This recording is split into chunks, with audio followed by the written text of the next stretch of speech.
Amrit Bharat station పథకం కింద Warangal railway స్టేషన్ను కేంద్ర ప్రభుత్వం అభివృద్ధి చేసింది.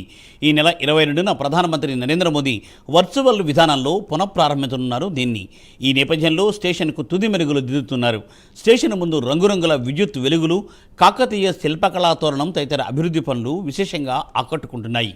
ఇక ఇదే అంశానికి సంబంధించి మరింత సమాచారం వరంగల్ రైల్వే స్టేషన్ నుండి మా కరెస్పాండెంట్ తిరుపతి అందిస్తారు. విమానాశ్రయం ధరలో రైల్వే ప్రయాణికులకు కేంద్ర ప్రభుత్వం వసతులు కల్పిస్తుంది. ఈ నెల 22వ తారీఖున ప్రధానమంత్రి నరేంద్ర మోడీ వర్చువల్గా వరంగల్ రైల్వే స్టేషన్ను పునఃప్రారంభించబోతున్నారు. ఈ ఏర్పాట్లకు సంబంధించి తుది దశకు చేరుకున్నటువంటి పరిస్థితి కనబడుతుంది. ఇప్పటికే దక్షిణ మధ్య రైల్వే జీఎం అరుణ్ కుమార్ కూడా ఇక్కడికి వచ్చి 22వ తారీఖు జరిగే వర్చువల్ ప్రోగ్రాంకు ఏర్పాట్లను పరిశీలించి అధికారులతో మాట్లాడే పరిస్థితి కనబడుతుంది. మనం విజువల్లో చూసినాం. వరంగల్ రైల్వే స్టేషన్ అంతా కూడా ఒక చారిత్రక కళా నేపథ్యంతో, ఒక కళా తోరణంతో కూడా రూపుదిద్దుకున్న పరిస్థితి అయితే కనబడుతుంది. అమృత భారత్ స్టేషన్ కింద ఈ వరంగల్ రైల్వే స్టేషన్ను అధికారులు తీర్చిదిద్దినటువంటి పరిస్థితి కనబడుతుంది. 25,40,00,000తో వరంగల్ రైల్వే స్టేషన్ను కాకతీయ కళా వైభవం ఉట్టిపడేలా తీర్చిదిద్దినటువంటి పరిస్థితి కనబడుతుంది. ఉత్తర దక్షిణ రైల్వే మధ్య వారధిగా 41 కోట్లతో వార్షిక ఆదాయం సగటున రోజుకు వస్తుంది. 31,887 మంది ప్రయాణికులు రాకపోకలతో కాజీపేట, హనమకొండ, వరంగల్ ప్రజలకు వరంగల్ రైల్వే స్టేషన్ సేవలు అందిస్తుంది. ఈ నేపథ్యంలో వరంగల్ రైల్వే స్టేషన్ను పనులు పునఃప్రారంభించినటువంటి పరిస్థితి కనబడుతుంది. మనం విజువల్లో చూసినాం.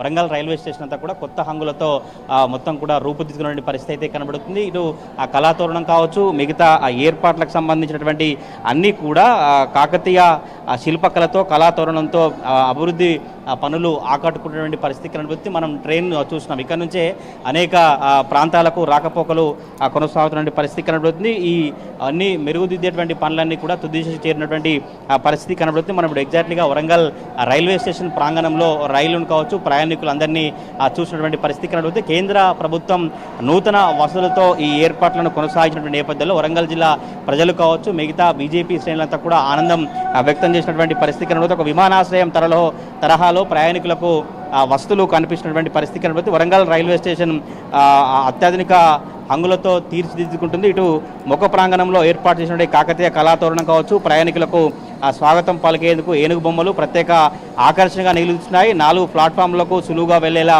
12 మీటర్ల వెడల్పుతో ఫుట్ఓవర్ బ్రిడ్జిని అధికారులు ఏర్పాటు చేసినటువంటి పరిస్థితి కనబడుతుంది. 3 ఎస్కలేటర్లు, 4 లిఫ్టులు, ర్యాంపులు నిర్వహించినటువంటి పరిస్థితి కనబడుతుంది. ప్లాట్ఫామ్ల గోడలపై కాకతీయ కళల గ్రామీణ ప్రాంతాలకు అద్దం పట్టేటువంటి చిత్రాలను అధికారులు ఏర్పాటు చేసినటువంటి పరిస్థితి కనబడుతుంది. మన విజువల్లో చూసినాము.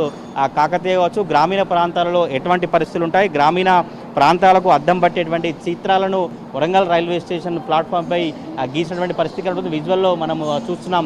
ఆ చిత్రాంగాలుగా గమనిస్తే ఇక్కడికి వచ్చేటువంటి ప్రయాణికులు కావచ్చు, ఇవంతా కూడా గ్రామాలలో ఎట్లా ఉండేది, వరంగల్ చారిత్రక సంపద కావచ్చు, వరంగల్ విశేషాలు ఏంటో తెలుసుకునేందుకు అధికారులు ఇలా ఏర్పాటు చేసినటువంటి పరిస్థితి కనబడుతుంది. సాధారణ ప్రయాణికులతో పాటు దివ్యాంగుల కోసం అధునాతన టాయిలెట్ బ్లాకులు, ప్రత్యేకంగా మదర్ ఫీడింగ్ రూము, విశాలమైన విశ్రాంతి గదులను ఏర్పాటు చేశారు. స్టేషన్ ముందు వైపు మొత్తం కూడా పచ్చదనంతో ప్రవేశ ద్వారాలను, వాటికి అనుసంధానంగా పార్కింగ్ ఏరియాను పనులు నిర్మించినటువంటి పరిస్థితి కనబడుతుంది. మనం విజువల్లో చూస్తున్నాం. ఇట్లా విజయవాడకు కావచ్చు, తిరుపతి, గుంటూరు ఈ ప్రాంతాలకు ఇదే వరంగల్ రైల్వే స్టేషన్ మీదుగానే ప్రయాణాలు కొనసాగించినటువంటి పరిస్థితి కనబడుతుంది. ఈ నేపథ్యంలోనే రైల్వే స్టేషన్ అభివృద్ధి పథకం కింద 20 కోట్లతో స్టేషన్ ముందు రంగురంగుల విద్యుత్ వెలుగులు, స్టేషన్ వెనుక కాకతీయ శిల్పకళతో కూడా కేంద్ర ప్రభుత్వం అభివృద్ధి పనులను చేపట్టినటువంటి పరిస్థితి కనబడుతుంది. ఈ నెల 22వ తారీఖున ప్రధానమంత్రి మోడీ వర్చువల్గా ఈ పునఃప్రారంభించినటువంటి నేపథ్యంలోనే అధికారులు ఏర్పాట్లను చివరి దశకు చేరుకున్నటువంటి పరిస్థితి కనబడుతుంది. ఈ